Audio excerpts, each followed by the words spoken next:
सम्माननीय संत समाज, प्रिय सज्जनों तथा देवियों, सदगुरु कबीर के बीजक के साखी प्रकरण पर इस समय चर्चा चलती है। सदगुरु कबीर कहते हैं, हंसा तू सुवर्ण वर्ण क्या वर्णों में तो तरिवर पाए पहेली हो तबै सराहो तो।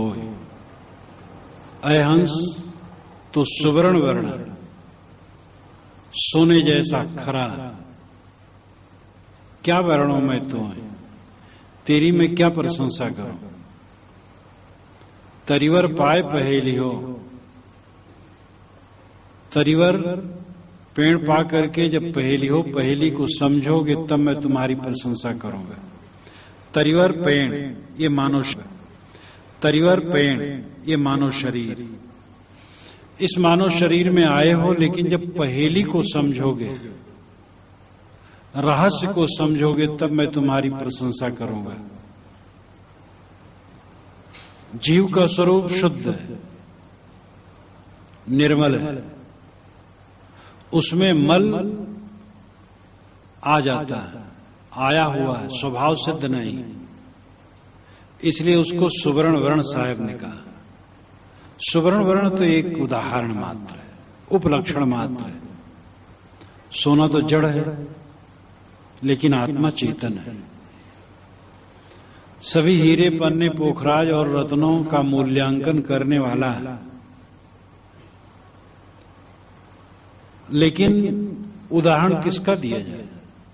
कहा जाता है संसार सागर है। सागर बहुत छोटा होता है संसार के सामने। संसार कितना विशाल है हम सोच नहीं सकते हैं। देश और काल ये दोनों निस्सीम हैं। एक हवाई जहाज पर हम बैठे हैं और 1 सेकंड में 10 खरब किलोमीटर चले और करोड़ों खरबों युगों तक उड़ते रहें, तो क्या देश की अनंतता की सीमा आ जाएगी। देश अनंत है, मन में अनंत नहीं समाता है, और काल अनंत है। करोड़ों करोड़ों युग महाकाल के दरमियान में 1 सेकंड से भी कम है। अनंत देश काल व्यापी विश्व। सागर उदाहरण उसमें कैसे लग सकता है। सागर कुछ हजार किलोमीटर का होगा, लेकिन संसार सागर कहा जाता है। आखिर उदाहरण किसका दिया जाए। सागर बड़ा लगता है इसलिए दिया जाता है, कोई उदाहरण नहीं है। संसार के समान संसार है। वाल्मीकि रामायण में राम रावण की लड़ाई के विषय में कहा गया है कि राम रावण का युद्ध राम रावण के युद्ध के समान है। सागर सागर के समान है। सागर किसके समान बताए। राम रावण का युद्ध राम रावण के युद्ध के समान है। तो आत्मा के समान है, लेकिन जब उदाहरण दिया जाता है तो सोना दिया जाता है, कहीं हंस दिया जाता है, कहीं और कुछ दिया जाता है। श्रुत के ऋषि भी हंस का उदाहरण देते हैं। ये हंस है, आत्मा हंस है। श्रुत में हंस शब्द कहीं कहीं आया। कबीर साहब ने अपनी वाणियों में हंस शब्द दर्जनों कहा। हंस शब्द उनको बहुत प्यारा। हंसा प्यारे सरवर तज कहां जाए, जय सरवर बिचे मोतिया चुगत होते बहुविध केली कराए। सूखे ताल पुरैन जल छाड़े कमल गए कुमिलाए। कहें कबीर जो अब की बिछड़े बहुर मिलो कवाए। हंस शब्द साहब को बहुत प्यारा था। इस प्रकरण में भी कहते हैं, हंसा तू सुवर्ण वर्ण। हंस में हा और बिंदु और सा, ये 3 मिलकर के हंस शब्द बनता है। इसका पदच्छेद करें तो होगा हंस। पदच्छेद करेंगे तो बिंदु आधा मां हलंत मां बन जाएगा। तो हम हो जाएगा और सा अलग हो जाएगा। हम यानी हम, सा नाम वह, हम वह। शुद्ध संस्कृत भाषा में इसको कहें तो होगा अहम सह। अहम मैं, स वह। अहम में आ और विसर्ग उड़ जाने से हंस शब्द बना है। पहले आप कागज पर अहम सह लिख लीजिए, फिर शुरू का आ काट दीजिए और सा के आगे जो बिंदु 2 लगते हैं विसर्ग के लिए उसको काट दीजिए, तो हो जाएगा हंस। संस्कृत का अहम सह हंस बन गया, आ और विसर्ग उड़ जाने से। अहमसा का अर्थ ही होता है मैं वह। मैं उत्तम पुरुष है, वह अन्य पुरुष है। मैं, तू, यह। इस संस्कृत व्याकरण के अनुसार 3 पुरुष माना जाता है। मैं उत्तम पुरुष, तू मध्यम पुरुष, यह अन्य पुरुष। तो अहम सह, अहम उत्तम पुरुष, सह वह है अन्य पुरुष है। अन्य पुरुष क्या है? मोक्ष, परमात्मा, ब्रह्म, परम तत्व, ये अन्य पुरुष है। साहब कहते वो तू ही, अहम सह, मैं वही हूं। तो हंस का अर्थ ही होता है मैं वही हूं जिसको चाहता हूं, अनंत सुख चाहता हूं। साहब कहते हैं कि तू वही अनंत सुख स्वरूप है। अविद्या वस्तु दुखी बना भटक रहा है, रात दिन जल रहा है। ऐसे संसार में तो दुखी है जहां के इस जीवन के पहले का कुछ पता नहीं है और मर जाने के बाद का पता नहीं। बीच में थोड़ा समय है और उसमें तो जलता है। जहां तेरी आंख ढपी यहां का सब कुछ गया। ये जीव अमर है, नित्य है, अपने कर्मों के फल के अनुसार चलता रहता है। लेकिन वर्तमान की अहंता, ममता और दुनिया एकदम मिट जाती है हमारी। देखो कितना भयंकर भूचाल महाराष्ट्र में। सुबह सुबह 32,000 बतलाए थे, और बढ़े होंगे। मृत्यु संख्या और बढ़ेगी। इतना विकराल, इतना भयंकर। घर में कोई एक मर जाता है, लोग माथा कूट डालते हैं। जहां एक तरफ से हजारों हजारों मर गए, जहां लाशें जल रही हैं धू धू करके चारों तरफ, कितनी भयंकर गति होगी।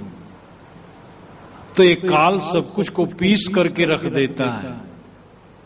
ऐसे क्षणिक संसार में रोने धोने की हमें क्या जरूरत है? किसके लिए रोए? क्या हमारा है? क्या छूट गया? बीच में कुछ मिला जैसा लगता है, लेकिन है नहीं, होते हुए भी नहीं। ये हमें जागरूकता रखनी चाहिए। कर्तव्य हम अपना निभाएं, लेकिन कहीं मोह न करें। जिंदगी का असली स्वरूप है मोह का त्याग। मोह जीत करके सारा काम करो। मोह जीत करके खाओ, मोह जीत करके पियो, मोह जीत करके मिलो, मोह जीत करके प्रेम करो। आप कहेंगे ये तो विरोधी बात है। विरोधी बात नहीं, प्रेम की तो जरूरत है। प्रेम, सद्भाव, रवादारी तो बड़ी जरूरी है। मेल जोल की भावना, सबके साथ सद्व्यवहार, और जिन व्यक्तियों के लिए हमारी जिम्मेदारी है उनके लिए जिम्मेदारी निभाना। जिनके लिए जिम्मेदारी नहीं है उनके लिए भी बन सके, समय आए तो सेवा कर देना, तकलीफ तो किसी को न देना। यह सब करते हुए निर्मोह रहना। साहब ने कहा है मेरा तेरा मनुआ कैसे एक हुई रे। तो उसमें एक पंक्ति आई है, मैं कहता निर्मोही रही हो, तू जाता है मोही रे। मैं कहता हूं तू निर्मोह होकर के रहा और तू मोह जाता है। मोही फांसी, मोही सारा दुख है। मोह जीत करके जीना सुख में जीवन है। हंस अहमसह, अहमसह से हंस शब्द बना। अहमसह वह मैं हूं जो मैं चाहता हूं, अनंत सुख चाहता हूं, वह मेरा स्वरूप ही है। आप सब अनंत सुख के सागर है। इसीलिए ऋषियों ने बारंबार कहा तुम ब्रह्म हो। ब्रह्म शब्द बड़ा प्यारा, बड़ा ऊंचा, बड़ा श्रेष्ठ। ब्रह्म का अर्थ ही श्रेष्ठ, बृहत्वाद ब्रह्म। जो बड़ा हो ब्रह्म। ऋषि ने कहा यही ब्रह्म है। ऋषि में परम तत्व, उपनिषद में परम तत्व ब्रह्म और आत्मा लेकर के प्रश्न किया गया। सारे उपनिषद करीब करीब प्रश्नोत्तर में, जिज्ञासुओं ने प्रश्न किए हैं और ऋषियों ने समाधान किया। जिज्ञासुओं ने प्राय पूछा है आत्मा क्या है, ज्यादा शब्द आत्मा है, ब्रह्म शब्द थोड़ा है, पुरुष शब्द भी थोड़ा है, आत्मा शब्द ज्यादा है। लेकिन आत्मा, ब्रह्म और पुरुष ये तीन शब्द उपनिषद में व्याप्त है। हर जिज्ञास प्राय पूछता आत्मा क्या है, कहां है। ऋषि कहते इस शरीर के अंदर ही है। प्रश्न उपनिषद में 6 प्रश्नकर्ता पिप्पलाद ऋषि के पास पहुंचे और पिप्पलाद ऋषि ने कहा कि तुम लोग 1 वर्ष इस आश्रम में ब्रह्मचर्य और तप पूर्वक निवास करो, तो 1 वर्ष के बाद अगर तुम्हारे प्रश्नों को उत्तर मैं जानता होऊंगा तो दूंगा। आप लोगों में धैर्य है? वे 6 जिज्ञासु रुक गए और साल भर के बाद उन्होंने प्रश्न किए और उनका उत्तर उन्होंने दिया। अंतिम प्रश्न है कि 16 कलाओं वाला पुरुष कहां है? पिप्पलाद ऋषि ने कहा इसी शरीर के अंदर में, यह वांते शरीर, इसी शरीर के अंदर में वो निवास करता है। ब्रह्म कहां है? इसी शरीर के अंदर में निवास करता है। परम पुरुष कहां है? इसी घट के अंदर में निवास करता है। इस प्रकार ऋषि बारंबार वो घट के अंदर बताते हैं। समुंदर और 9 लाख तारा, कबीर साहब ने कहा अब्दू अधा धुंध अधियारा, यानी अंधाधुंध है, अधियारा है, इसलिए लोग भटकते हैं। इस शरीर के अंदर में नहीं देखते हैं कि जिसको खोजना चाहते हो तुम्हारे अंदर है। आप यही चाहते हैं हम सदैव आनंद में रहे, दुख नाम की चीज न रहे। आपका स्वरूप ही ऐसा है कि कोई दुख नाम की चीज नहीं होनी चाहिए। आप दुख ओढ़ते हैं, दुख बनाते हैं। तब जब दुख बना बना करके ओढ़ते हैं तो कोई क्या करेगा? कैसे दुख से मुक्त करा सकेगा? हम लोग तो रात दिन दुख बनाने के चक्कर में लगे रहते हैं। दुख बने ज्यादा, मोह करते हैं, वैर करते हैं, चिंता करते हैं, फिक्र करते हैं। काम करो, व्यवहार करो, चिंता करने की क्या जरूरत? मेहनत करो, रोटी मिलेगी, कपड़े मिलेंगे, रहने की जगह मिलेगी, बस हो गया। और क्या चाहिए? जो लोग मिलेंगे उनका व्यवहार निपटेगा। शादी विवाह बच्चों की होगी, निश्चित ही होगी। छानी के नीचे रहने को मिलेगा, रोटी कपड़े मिलेंगे, जीवन गुजर जाएगा, सब होगा। लेकिन हम जलते रहते निरंतर चिंता की आग में, बेकार बेसमझ की बात। चिंता को दूर रखो, सदैव प्रसन्न रहो, जीवन आनंद में व्यतीत होगा। अपने स्वरूप को न समझ करके हम दुखी हैं। साहब कहते हैं हंसा तू सुवर्ण वर्ण, अहंस। हंस कह करके बता देते हैं कि तू वही है जो चाहता है। परमानंद, पर ब्रह्म, परम सुख, परम तत्व तू चाहता है, वो तू ही। और सुवर्ण वर्ण, सुंदर वर्ण, सोने के समान खरा, निर्मल, खालिस, तेरे में और कुछ नहीं, केवल ज्ञान मात्र है। तू ऊपर से दुख ओढ़ता है। पूर्व प्रवक्ता ने आपको कहा चच्चा चित्र चौबड़ बारी, चित्र छाड़ते चित चित्रकारी। हमने जो चित्र बना रखे हैं उन चित्रों में हम उलझे रहते हैं। मान्यताओं के चित्र, अहंता ममताओं के चित्र, आदतों के चित्र, आसक्तियों के चित्र, मन में जितने चित्र गढ़ रखे हैं वही हमें काटते हैं। मन की मान्यताएं हमें रुलाती हैं, मन का मोह हमें रुलाता है। उसी को जीतने की जरूरत है। तो साहब कहते हंसा तू सुवर्ण वर्ण, क्या वर्णों में तो मैं तेरी क्या प्रशंसा करूं? प्रशंसा तो तब करूंगा तरिवर पाए पहेली हो। साहब ज्यादातर अपनी बातें अलंकारों में, रूपकों में कहते हैं। यहां आत्मा का नाम नहीं लेते हैं, मोक्ष का नाम नहीं लेते हैं, स्वरूप ज्ञान का नाम नहीं लेते हैं, धर्म का नाम नहीं लेते, कुछ भी नाम नहीं लेते, और बिना उन सब का नाम लिए सारी बात कह देते हैं। ये उच्च कवि के लक्षण है। तो हंस कहते हैं, तरिवर कहते हैं, सुवर्ण वर्ण कहते हैं, पहेलियो कहते हैं। पहेली नाम रहस्य, बुझौल। और हंस पक्षी, तरिवर पेड़, सुवर्ण उत्तम सोना, ये सब इसमें रूपक आते हैं। लेकिन ये शब्द का शाब्दिक अर्थ नहीं। हंस आत्मा है, सुवर्ण उसकी शुद्धता है, तरिवर ये शरीर है, पहेली रहस्य, आत्म रहस्य। आत्म रहस्य समझो, तरिवर पाए पहेली हो। ये मानव शरीर पा करके जब आत्म रहस्य को समझो, तभी सराहो तो ही, तभी मैं तुम्हारी प्रशंसा करूंगा। आत्मा को न पहचाना तो क्या प्रशंसा, अपने ही को नहीं जाना।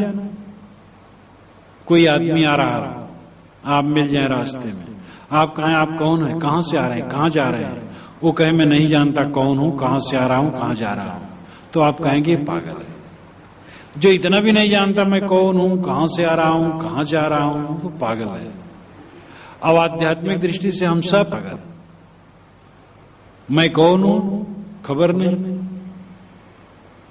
मैं की खबर नहीं, आत्मा की खबर जिसे नहीं, अपना ही खबर, अपनी ही खबर नहीं, वो पागल है। साहब कहते तुम्हारी प्रशंसा तब होगी जब अपने को समझो, आत्मा को समझो, तरिवर पाए पहेली हो। ये मानव शरीर की विशेषता इतने नहीं है कि कुछ दिन पढ़े लिखे, नौकरी चाकरी किए, व्यवसाय किए, खेती किए, कमाए धमाए, शादी विवाह किए, बाल बच्चा पैदा किए, उसमें सुखी दुखी होते रहे, रोज हंग करके मर गए। यही जिंदगी का फल है। और करते क्या है लोग, बस यही करते। पहले खेले कूदे, तब पढ़े लिखे, तब कमाए धमाए, शादी विवाह किए। कितने लोग तो शादी विवाह पहले कर लेते हैं। पुराना सिस्टम तो यही है, बच्चे पढ़ रहे हैं उनकी शादी भी कर दी। लेकिन अब लक्षण अच्छे आ रहे हैं कि लोग पढ़ लिख लेते हैं, काम धंधा करते हैं, तब शादी करते हैं।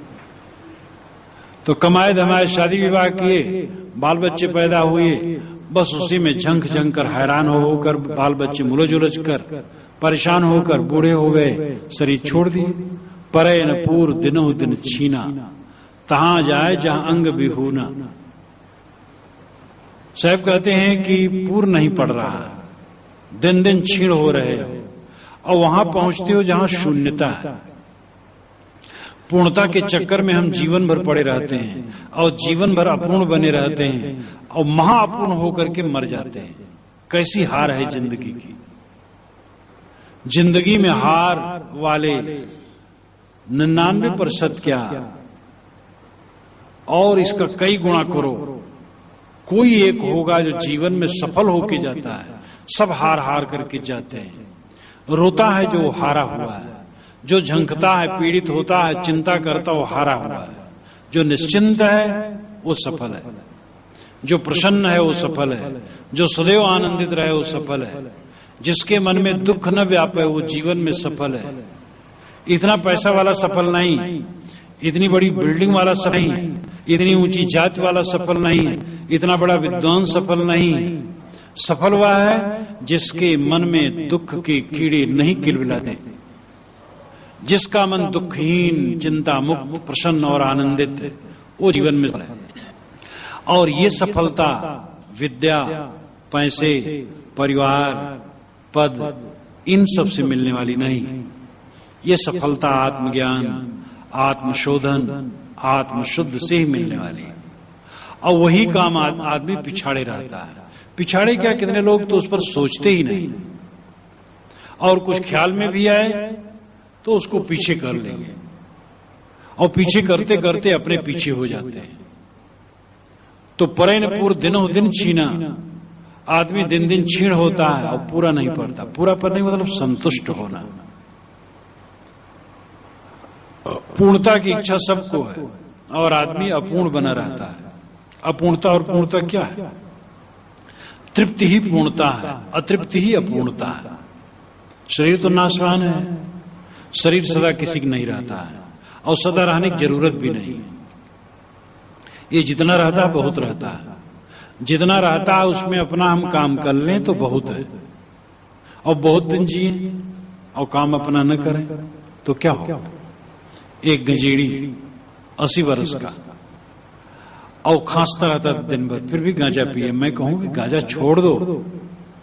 उसके यहां पहुंच गया, कहे महाराज 20 वर्ष की उम्र से पी रहा हूं, 60 वर्ष से पी रहा हूं, 80 वर्ष की उम्र हमारी हो, अब कैसे छोड़ दो। हम कहे हाँ भाई, 60 वर्ष के साथी को छोड़ना तो मुश्किल है। और वो खांसे परेशान, लेकिन वो बिस्तर पर भी मांगे और चिलम लोगों को देना पड़े, और चिलम पी पी करके मर रहा था। आदमी अपने आप के पैर में स्वयं कुल्हाड़ी मारता है। तो आपकी पूर्णता तृप्त है, संतोष में, शांति में है, और ये आध्यात्मिक अभ्यास पर निर्भर है, ये चीजों पर निर्भर नहीं है। ये हमें पक्का मन में बना लेना चाहिए। आप जिस स्थिति में हैं, भौतिक स्थिति में, उसी स्थिति में पूरे आनंदित रह सकते हैं। भय यही तो होता है कि परिवार का कभी अमुक सदस्य छूट न जाए। छूटने के लिए मिले ही, पहले ये सोचो, जितने लोग मिले हैं छूटने के लिए, जितने लोग जन्मे हैं क्या करने के लिए, अंत में सब जानते हैं। सर्वेच्छांता निचया पतनांता समुच्चया संयोगा विप्रयोगांता मरणांतम ही जीवितम। सर्वेच्छांता निचया, सारे संग्रहों का विनाश होता है। सर्वेच्छांता निचया पतनांता समुच्चया, जो ऊपर उठा है उसका पतन निश्चित है। सर्वेच्छांता निचया पतनांता समुच्चया संयोगा विप्रयोगांता, संयोग हुआ है तो वियोग निश्चित है। मरणांतम ही जीवितम, जो जन्मा है मरेगा निश्चित। जो होना ही है उसके लिए रोना धोना कितनी गाफिली। जब जो हो ठीक है, जो कल हुआ अच्छा हुआ, जो आज हुआ अच्छा हुआ, जो आज हो रहा अच्छा हो रहा है, जो कल होगा अच्छा हो रहा होगा, ये पक्का निश्चय रखो। और इसी में आज और कल के बीच में सब होगा। जन्मना होगा, मरना होगा, सुख का संयोग होगा, दुख का संयोग होगा, अनुकूलता होगी, प्रतिकूलता होगी, सब कुछ होगा। और सब कुछ को अच्छा समझो, सदैव आनंदित रहोगे। भागोगे दुख से, सुख में चिपकना चाहोगे, सदैव दुखी बने रहोगे। सुख भी आपको दुख नहीं दे पाएगा, क्योंकि सुख मानोगे प्राणी पदार्थों में और उनका छूटना निश्चित है। अनुकूल लोगों का संबंध कटना निश्चित है।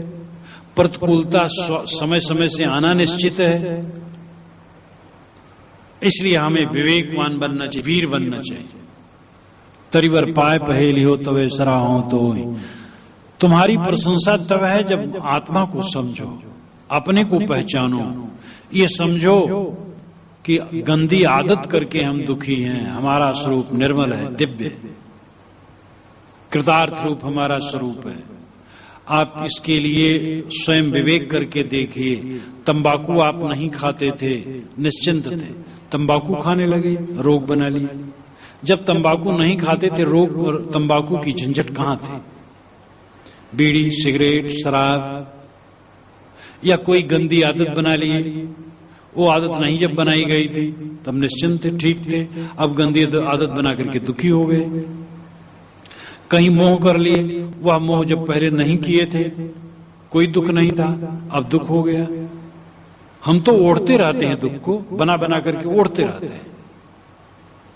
अपने को समझो, अपने को निखारो, अपने को सुधारो, तब मानो जीवन की प्रशंसा है। दुनिया में तो वाह वाह ही कि वाह बढ़िया मकान बनाए, वाह वाह रे बग्घा वाह। अच्छा 5 लड़के आपके भाई, सौभाग्यशाली हैं आप। 5 लड़के जिसको क्या पूछना है, यह है वो है। अरे ये तो सब मनोरंजन है। लोग एक दूसरे को खुश करने के लिए कह देते आखिर मिले तो क्या कहें। यही तो सब कुछ उल्टा सीधा कहना है। हम आपको भटकाओ, आप हमें भटकाएं। हम आपको धोखा दे, आप हमें धोखा दें। हम सब मिलकर के यही करते हैं, एक दूसरे को धोखा देते रहते हैं। ये तो संत जन है, हमारी आंख में उंगली डाल करके जगाते हैं। साहब ने कहा संतों मुर्दों का काम ये उंगली डाल करके जगाना है, एकदम झकझोर देना है। मरने की याद करो, बिछोड़ने की याद करो। क्यों तुम संजोग की याद करते हो, वियोग की याद नहीं करते हो? जो जीवन का असली हिस्सा उसको क्यों नहीं याद करते हो? और इसीलिए दुखी रहते हो। तो हम लोग तो एक दूसरे को धोखा देते रहते हैं, लेकिन उन्नत वही है जो तृप्त है, संतुष्ट है। और आध्यात्मिक अभ्यास का फल है और भौतिक पदार्थों से संभव नहीं। निर्भयता आपको कब मिलेगी? आत्मज्ञान होगा। मेरा कुछ छूटने वाला नहीं, और जो छूटता वो मेरा बिल्कुल ही नहीं। ये प्राणी मेरे हैं जो बड़े प्यारे प्यारे मेरे चारों तरफ रहते हैं, भीड़ है, मिल गए हैं, छूट गए हैं, छूटते रहते, मिलते रहते, छूटते रहते हैं। मैं तो अनुभव करता हूं, लोग मिलने आते हैं, 10 मिनट के लिए मिलने आते हैं, उठ के चले जाते हैं। तैसे मेरे साथ में रहने वाले 10 बरस से 20 बरस से हैं, वह चले जाते हैं, तब मैं समझता हूं मिलने आए थे, चले गए। और वैसे ये शरीर जिस दिन छूटेगा हमें समझना होगा ये भी मिलने आया था, चला गया। ये बड़ा प्यारा लगता है, बहुत निकट लगता है। निकट उकट है नहीं, एकदम खो जाएगा, ऐसा खो जाएगा कि कभी इसकी याद नहीं होगी। जिनका खो गया उनको याद होगी? आपके साथी बराती कितने लोगों के खो गए, उनका क्या उसका संबंध होगा? हमारे शरीर के जितने कण हैं, अरबों अरबों लोगों के शरीर में नियुक्त हुए हैं और उससे निकल करके आए हैं, और हमारे शरीर के कण आगे अरबों अरबों शरीर में चिपकेंगे और बनेंगे। ये कितना घोर परिवर्तनशील संसार है। निर्भयता आत्मज्ञान में ही है। मेरी आत्मा अजर अमर अभय निर्भय है, शुद्ध बुद्ध है। ये क्षीण नहीं होता, ये कटता नहीं, मिटता नहीं, ये बिछुड़ता नहीं, अजर अमर है। और मैं अकेला हूं, अकेला आया हूं, अकेला जाऊंगा। इस प्रकार ज्ञान की परिपक्वता में ही निर्भयता आएगी, इसी में तृप्ति आएगी, इसी में संतोष आएगा। तभी मानो तुम्हारी मैं प्रशंसा करूंगा। तरिवर पाए पहेली हो, ये मानव शरीर पा करके जब आत्म रहस्य को समझो। उपनिषद और गीता में बारंबार क्या बताया? नयनम छिदंत शस्त्राणि नयनम दाति पावका, ना चैनम क्रीदंत्यापो ना शोषित मारुत। जिसको आग पानी माटी ये सब कुछ नहीं कर सकते, जो अजर अमर अभय नित्य शुद्ध बुद्ध है। उपनिषद, गीता और समस्त आध्यात्मिक ग्रंथों में इसी की आवाज है। बारंबार कबीर साहब इसी को दोहराते हैं, और दुनिया के सभी संत करीब करीब यही कहते हैं कि तुम अपने को पहचानो, अपने को समझो, तभी तुम्हारी प्रशंसा है। हंसा तू तो सबल था, हल्की अपनी चाल, रंग कुरंगे रंगिया किया और लगवार। साहब ने कहा कि अहंस तो सबल था और सबल है, लेकिन अपनी चाल से हल्का हो गया। आदमी तमाकू के लिए दीन हो जाता है। तमाकू खाने वाले को जब तमाकू नहीं मिलता है, इतना दीन हो जाता है। बड़े बड़े धनी मानी लोग, अच्छे लोग, तमाकू नहीं है, अपने नौकरों से मांगते हैं, क्योंकि अब तमाकू की आदत है। तमाकू नहीं है, नौकरों से मांगते, भैया तुम्हारी तमाकू हो तो दे दो। ये दीनता क्यों प्रकट हुई? अपनी चाल से। इंद्रियों के गुलाम हम हो गए। एक राजा सब पर विजयी होकर के अपने को सर्वाजीत नाम अपना रखा। सभी सर्वाजीत कहें, माता नहीं कहे। माता का अधिकार भी ऊंचा होता है, माता तो सबसे बड़ी। माता राजा का केवल नाम ले। वो कुढ़े राजा बारंबार एक दिन झिझक करके कहा, माता जी सब मुझे सर्वाजीत कहते, तुम सर्वाजीत क्यों नहीं कहती हो? माता ने कहा, बेटा तोला भर की इंद्री नहीं जीत पाए तो सर्वाजीत कब हो गया? जो अपने मन को नहीं जीत पाता सर्वाजीत कहां है? जो इंद्रियों को न जीत पाए सर्वाजीत कहां है? जो गंदी आदतों को न जीत पाए वो सर्वाजीत कहां है? जो इसी जीवन में दुखहीन न हो पाए वो सर्वाजीत कहां है? सर्वाजीत वह है जो इस जीवन में दुखहीन हो, बिल्कुल दुख न हो, वो सर्वाजीत है, वो श्रेष्ठ है। अब आप बिल्कुल वैसा हो सकते हैं। हंसा तू तो सबल था, अय हंस, अय चैतन्य, अय ब्रह्म, अय आत्मा, अय हंस, तू सबल है, लेकिन हल्की अपनी चाल से तू हल्का हो गया।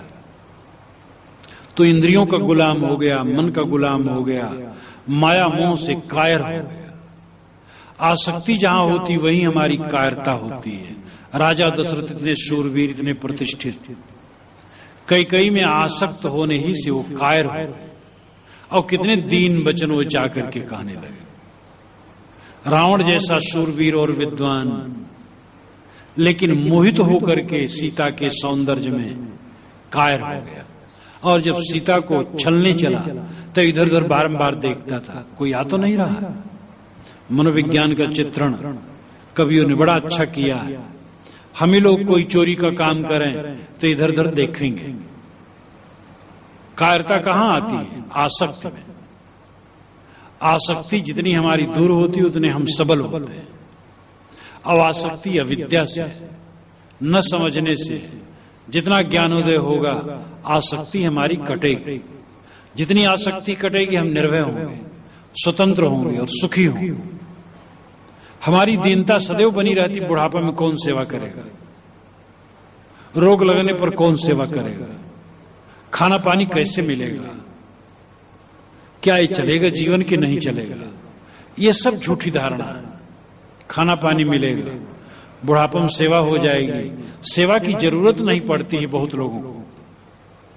चलते फिरते सांस तोड़ देते हैं, और जिनको जरूरत पड़ती सेवा हो जाती है।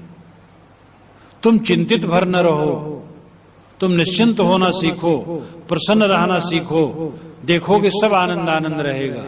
लेकिन हम चिंतित हो जाते हैं, पता नहीं सेवा की जरूरत पड़ेगी कि नहीं, और जिंदगी में रोज जलते रहते हैं। बुढ़ापा में कौन सेवा करेगा? पता नहीं जीवन में कभी ऐसा अवसर आएगा कि भाई 4 दिन बीत जाए, रोटी न मिले। हो सकता है कि रोटी मिलती रहे, ज्यादा ही चांस से रोटी मिलती रहे, लेकिन हम रोज खाते हैं और रोज चिंता करते रहते आगे क्या खाएंगे। सब मानसिक दुर्बलता है। तो आसक्ति के कारण हमारी चाल हल्की है, इसलिए हम हल्के हो गए। आदमी वही है। दुनिया में जो बड़े पुरुष कहलाए हैं वे आकार में बहुत बड़े नहीं थे, और ये भी नहीं कि सब बड़े विद्वान थे, और ये भी नहीं कि सब तथाकथित बड़े ऊंचे घराने में जन्मे थे। मनुष्य की बड़ाई उसके त्याग में, विवेक में है, और कोई बड़ाई बाहर की नहीं होती है। तो आदमी गंभीर, बड़ा, श्रेष्ठ कैसे होता है? जो इंद्री जीत है, मन को जीता, आसक्ति को जिसने जीती, आसक्ति जो जीत ली वही बड़ा होता, वही श्रेष्ठ होता है। हल्की अपनी चाल, रंग कुरंगे रंगिया किया और लगवार। साहब कहते तू कुरंग रंग में रंग गया, कुभावनाओं में रंग गया। तू अपना सुख बाहर खोजता है। जो आदमी अपना सुख बाहर खोजता है उसको कभी सुख नहीं मिल सकता है। जो पुत्रों से सुख चाहता है, पत्नी से सुख चाहता है, पति से सुख चाहती है पत्नी, भाई से सुख चाहता है, चेले से सुख चाहता है, और गुरु से भी भौतिक सुख चाहता है। गुरु से तो सुख मिलता है ज्ञान का, और गुरु से अगर भौतिक सुख चाहता है, कहीं से भी हम सुख चाहते हैं भौतिक, तो वही दुख है। दूसरे को सुख दें, दूसरे को सुविधा दें, दूसरे की सेवा करें, दूसरे से चाहें ना। बिना चाहे जो सहज मिलता है वही बढ़िया है। अन मांगे सो दूध बराबर, मांगे मिले सो पानी। कहें कबीर सो रक्त बराबर, जामे ऐचा तानी। बिना चाहे जो मिले वो दूध है, और मांग करके मिले तो पानी है, और खींचतानी हो तो रक्त है, वो नरक है। चाहना रहित हो करके जितना मिले वो ठीक है। आप अपने साथियों से जितना जो सुविधा पा जाएं उनको धन्यवाद दें। जो सुविधा न पाए उसको लेके कोसें ना, आपको कोसने का अधिकार नहीं। जो सुविधा पाए उसके लिए धन्यवाद दें कि उन्होंने हमें ये सुविधा दी। आप पिता हैं, पुत्र ने सेवा कर दी, उसको धन्यवाद दीजिए मन में। जिस हिस्से में सेवा नहीं की, कोई अमर्ष नहीं होना चाहिए। कोई अधिकार आपका नहीं है किसी पर, ये पक्का समझ लेना चाहिए। हम अपना अधिकार मान करके ही जलते हैं रात दिन, सारी जलन अधिकार में है। ये राजनेताओं की दशा तो अत्यंत भयंकर है। ये अधिकार के नाते ये जलते हैं और इसी को लेकर के पता नहीं क्या क्या करते हैं। वो आप सब ज्यादा जानते हैं, हम उतना नहीं जानते। तो अधिकार की आग जिसके मन में है, कभी भी उसको शांति नहीं मिल सकती। हमें अपने ही जन्माए बच्चे पर अधिकार नहीं मानना चाहिए, कर्तव्य मानना चाहिए। हमारा कर्तव्य उसके लिए जो कर दे बस। हर क्षेत्र में है, हम अपने कर्तव्यों को अदा करें, अधिकार की कामना न रखें। अधिकार की कामना छोड़ दें और केवल कर्तव्य करें तो हमारे जीवन में शीतलता आ जाएगी। तो हम जो दूसरे से सुख चाहते हैं, यही हमें दुख देता है। हम दूसरे से सुख की कामना बिल्कुल छोड़ दें। सुख का भंडार तो हमारे अपने ही में है, वो संतोष में है। और संतोष केवल कहने सुनने का रस्म मात्र न हो, संतोष सच्चा हो। तृष्णा हर जगह अपना पैर फैलाती है। एक कमरा बन गया तो मन होता 2 बन जाए तो ठीक, 2 है तो 4, 4 है तो 8। आवश्यकता है, चीज है, बन जाए ठीक है। लेकिन मन की घुड़दौड़ से शांति नहीं। जितना जब जो है ठीक है, जो सहज में हो ठीक है। आगे केवल हमें श्रम करना चाहिए और श्रम के अनुसार जितना मिले उतने में संतुष्ट रहने को सीखना चाहिए।